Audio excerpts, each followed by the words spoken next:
Recording is rolling. It is Friday, November 1st. A bunch of guys just turned in your textbook puzzles that we've been working on the last few days. So I will get those in the grade book. Guys, what's due on Monday?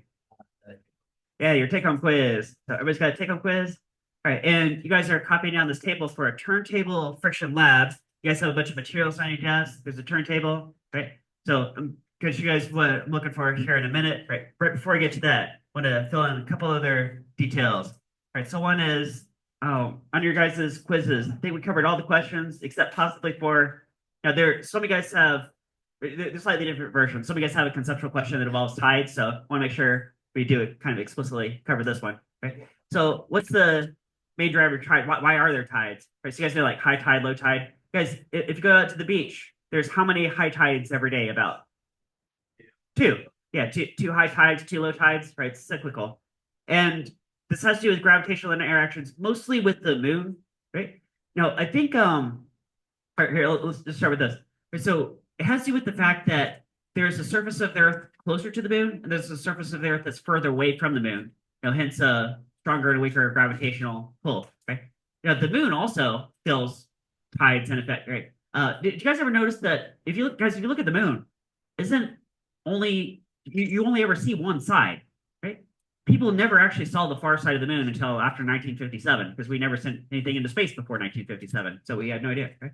But the moon is tidally locked, right? So it's a similar effect. A lot of moons around a lot of planets are like tidally locked like this, right?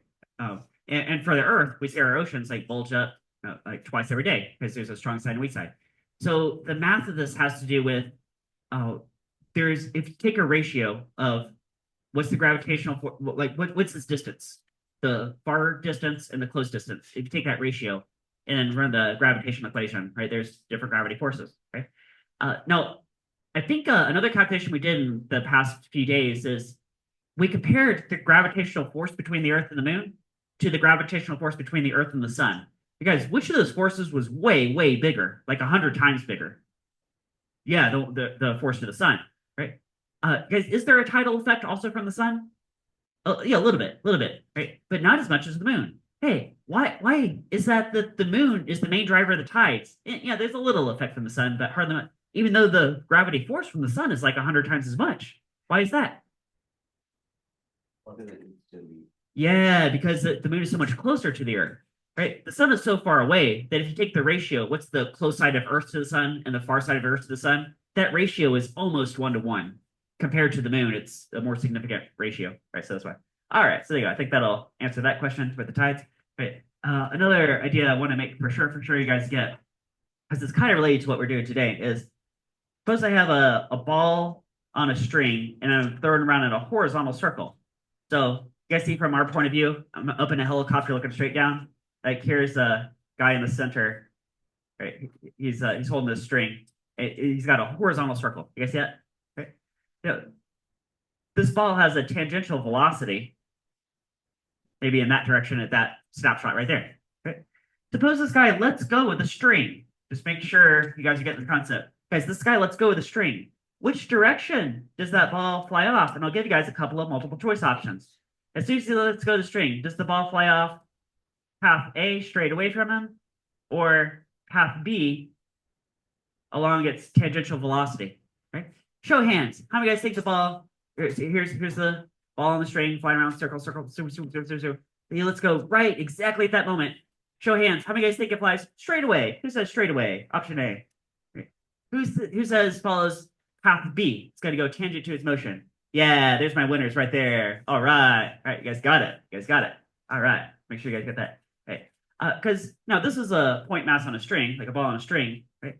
Oh, you guys have turntables and it might look kind of similar to this. Right, so you guys got this table? Right. Here's what you guys are trying to figure out is what is the coefficient of static friction between, say, a mass and the surface of the turntable. Ooh, I got some masses on this turntable, right? Use a procedure that involves the rotating the turntable. Because you guys did get coefficient of friction a few weeks ago. You guys did a lab. You guys remember that? Here's what you guys did a few weeks ago, just to remind you guys what coefficient of friction is, because that's helpful. You guys took a spring scale. Here's my spring scale right here. You guys are mad initiative, right? Here's my spring scale. I pull it. Suppose that takes 2 newtons to drag at a constant velocity. Right? And then I lift it. suppose it takes 10 newtons to lift it. Guys, if it took 10 newtons to drag and 2 newtons to drag and 10 newtons to lift, who can tell me what's the coefficient of friction? 2 over 10 is 0.2, right? 2 over 10 is 0.2, right? Because the pulling force exactly balance out the friction force, and the lifting force, well, if it was on the surface, that would also represent the normal force, right? So there you go. It's 2 over 10, which is like 0.2, right? Now, you guys today are back to trying to figure out what's the coefficient of friction, except you're going to use the turntable version. You guys see down here below the table, I have coefficient of friction, coefficient of static friction, mu sub s equals, fill in the blank. By the end of today, but right before you guys walk out the door, you're going to have some number there. Right? You guys remember what the answer was a few weeks ago, so it's probably not too different than that. Right? You guys have these materials. You guys got a turntable. You guys have, well, probably at least one mass, right? So I had these out originally. I gave you guys these tall masses for, well, I'll show you guys here in a minute. Right? You guys have some measuring tools.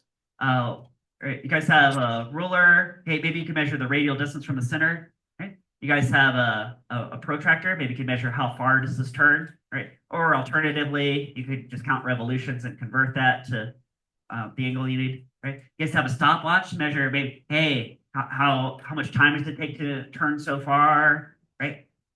Ooh, guys, if you know how far it turns, angular displacement, and how much time, could you calculate an angular velocity, maybe? Right?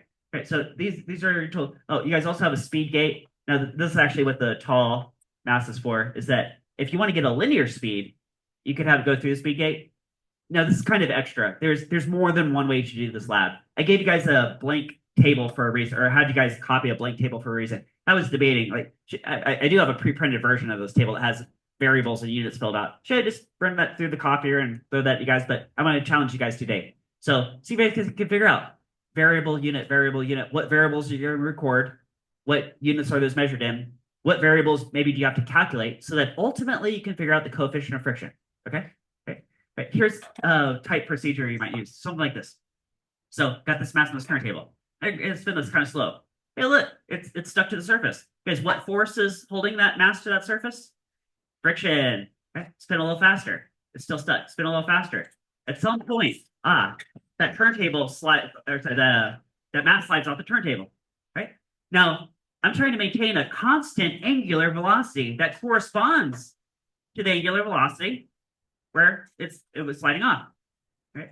If you guys can make the correct measurements and calculations, you could determine what is the coefficient of friction between that mass and that surface at that moment. Okay. Again, there's more than one way to do this. One way is the protractor method. One way is the speed gate method. All right, so there you go. I'm gonna pause this recording right here, give you guys some time to work, and I might throw you guys some hints about halfway through class.